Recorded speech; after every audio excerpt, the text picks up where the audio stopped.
Assalamualaikum warahmatullahi wabarakatuh. Waalaikumsalam warahmatullahi Waalaikumsalam wabarakatuh. warahmatullahi wabarakatuh. Selamat siang untuk Bu Amel selaku guru yang saya hormati, dan selamat siang juga untuk teman-teman yang sudah mau menyempatkan diri untuk presentasi pada siang hari ini. Jadi, kami akan membahas materi mengenai kerajaan-kerajaan Islam di Maluku, yang ada Kerajaan Jailolo, Kerajaan Ternate, Kerajaan Tidore, dan Kerajaan Bacan. Sebelum memulai presentasi, izinkan kami memperkenalkan diri terlebih dahulu. Perkenalkan, saya Ajeng Rasya Putri, selaku moderator pada presentasi hari ini. Saya Dinda Khairina Aulia. Saya Tracy Nuria. Tanpa menunggu lebih lama lagi, mari kita memulai presentasi. Kerajaan-kerajaan Islam di Maluku. Yang pertama ada Kesultanan Jailolo. Kesultanan Jailolo adalah salah satu kesultanan yang pernah berada di Kepulauan Maluku. Pendirian kesultanan ini berawal dari persekutuan mati yang diusulkan oleh Sultan Sida Arif Malamu. Kesultanan Jailolo adalah satu-satunya kesultanan di Halmahera. Selain itu, wilayah Kesultanan Jailolo adalah salah satu sumber penghasil cengkeh di Kepulauan Maluku. Kesultanan Jailolo telah berdiri sejak abad ke-13 Masehi. Masa kejayaan Kerajaan Jailolo. Jailolo pada masa kejayaannya menguasai hampir keseluruhan Pulau Halmahera. Halmahera itu pulau yang terletak di sebelah timur Sulawesi, dengan batas Laut Maluku di sebelah barat, di sebelah utara, dan timur dengan Samudra Pasifik, dan di sebelah kanan berbatasan dengan Laut Obi. Masa keruntuhan Kerajaan Jailolo. Pada tahun 1359, Kesultanan Ternate menyerang Kesultanan Jailolo atas perintah Gopi Malamu. Serangan kembali dilakukan oleh Komala Pulu pada tahun 1380 dan Taruwese pada tahun 1524 dan 1527. Serangan-serangan ini membuat wilayah kekuasaan dari Kesultanan Jailolo berkurang. Kemudian pada tahun 1534, Kesultanan Jailolo merebut kembali wilayahnya dengan dipimpin oleh Sultan Katarabumi dengan bantuan dari Portugis.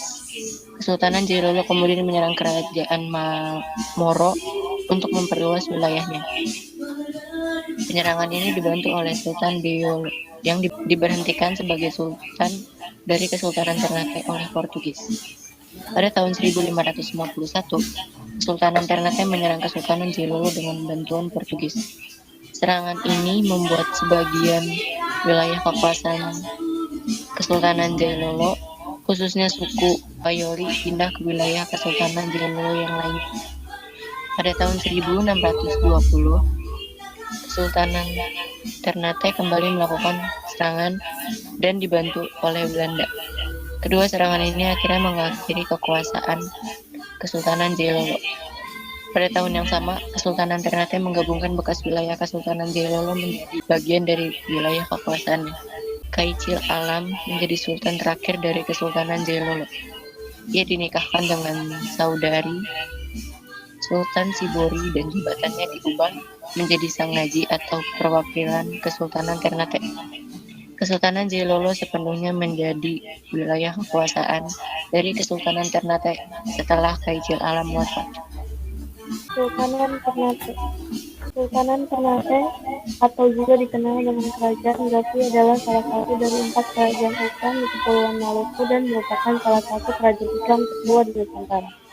Didirikan oleh Baab Mansur Malamu pada tahun 1297. Kesultanan Ternate memiliki peran penting di kawasan timur Nusantara antara abad ke-13 hingga abad ke-19.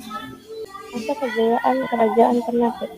Dalam perkembangannya, Kerajaan Ternate mencapai puncak kejayaan ketika diperintah oleh Sultan Babula pada tahun 1570 sampai 1583 Masehi.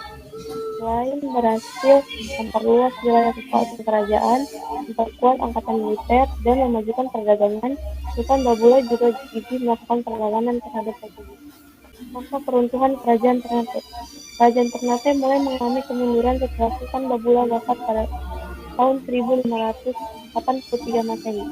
Di dalam kemudian, Spanyol berani melakukan serangan dan berhasil merebut benteng Lamu pada tahun 1606 Masehi. Kehidupan politik kerajaan Ternate pun semakin kacau saat Seleucus datang dan memenangkan persaingan perlawanan bangsa barat lainnya. Sejak saat itu, Seleucus memegang hak atas monopoli perdagangan dan mendirikan benteng di Ternate. Menjelang akhir abad ke-17, kerajaan Ternate sepenuhnya berada di bawah kendali Seleucus. Kesultanan Tidore. Kesultanan Tidore adalah kerajaan Islam yang berpusat di wilayah kota Tidore, Maluku Utara, Indonesia sekarang.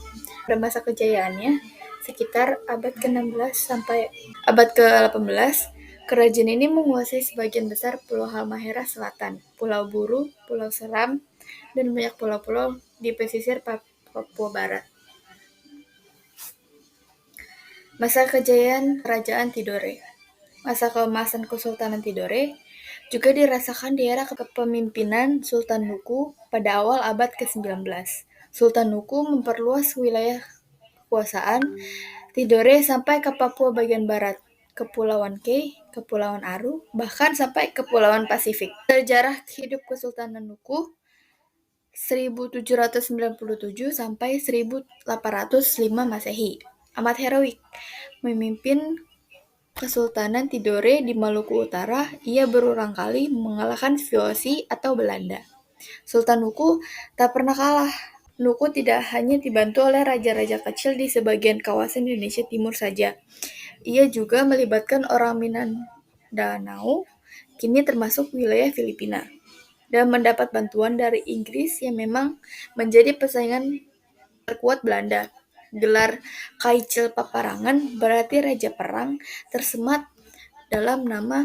Itu berarti bahwa Nuku siap berperang demi menuntut hak dan mengusir kaum penjajah dari Maluku Utara.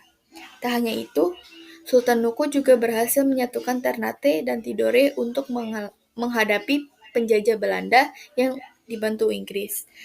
Kegemilangan mengusir bangsa asing membuat Kesultanan Tidore mencapai kemajuan dengan pesat. Masa keruntuhan Kerajaan Tidore. Di tengah suasana damai dan makmur, Sultan Nuku berpulang pada 14 November 1805. Dalam usia 67 tahun, pemimpin berjuluk The Lord of Fortune mewariskan masa-masa emas Kesultanan Tidore sebagai negeri yang diberkati dan berdaulat. Sepeninggal Sultan Nuku, Belanda berusaha kembali mengincar Tidore. Hal ini diperparah dengan banyaknya polemik internal yang membuat Kesultanan Tidore akhirnya jatuh dalam penguasaan Belanda. Kesultanan Bacan. Kesultanan Bacan adalah suatu kerajaan yang berpusat di Pulau Bacan, Kepulauan Maluku. Raja Bacan pertama yang memeluk Islam adalah Raja Zainul Abidin yang bersyahadat pada tahun 1521. Meski berada di Maluku, wilayahnya cukup luas hingga ke wilayah Papua Barat. Banyak kepala suku di wilayah Waigeo, Nisul, yang terletak di Raja Ampat, dan beberapa daerah lain yang berada di bawah administrasi pemerintahan Kesultanan Bacan. Masa kejayaan Kerajaan Bacan. Wilayah Kerajaan Bacan pada masa kejayaannya mencakup daerah yang cukup luas, hingga ke Papua Barat. Tercatat beberapa suku di wilayah Waigeo yang terletak di Raja Ampat dan beberapa daerah lainnya berada di bawah pemerintahan Kerajaan Bacan. Wilayah Pulau Bacan sendiri memiliki peran yang sangat penting dalam proses produksi cengkeh dan pala di wilayah Maluku. Masa keruntuhan Kerajaan Bacan. Pengaruh bangsa Eropa pertama di Pulau Bacan diawali oleh Portugis yang kemudian membangun benteng pada tahun 1558. Barneveld Fort adalah benteng Portugis yang masih utuh berdiri di Pulau Bacan sampai sekarang. Pada tahun 1609, benteng ini diambil alih oleh VOC yang menandai awal penguasaan India di Belanda di Pulau Bacan. Pada tahun 1889, sistem monarki Kesultanan Bacan diganti dengan sistem pemerintahan di bawah kontrol Hindia Belanda. Pulau Bacan tidak hanya mempunyai peran dalam produksi cengkeh dan pala pada masa itu, akan tetapi juga menjadi pusat kontrol atas produksi dan distribusi cengkeh dan pala di Nah, jadi tadi kita sudah membahas mengenai masa kejayaan dan masa keruntuhan dari Kerajaan Jailolo, Kerajaan Ternate, Kerajaan Tidore, dan Kerajaan Bacan. Sekian yang dapat kami presentasikan. Maaf apabila masih banyak kekurangan dari presentasi hari ini. Kritik dan saran akan kami terima dengan hormat agar kami dapat tampil lebih baik lagi ke depannya. Kami ucapkan terima kasih. Wassalamualaikum warahmatullahi wabarakatuh.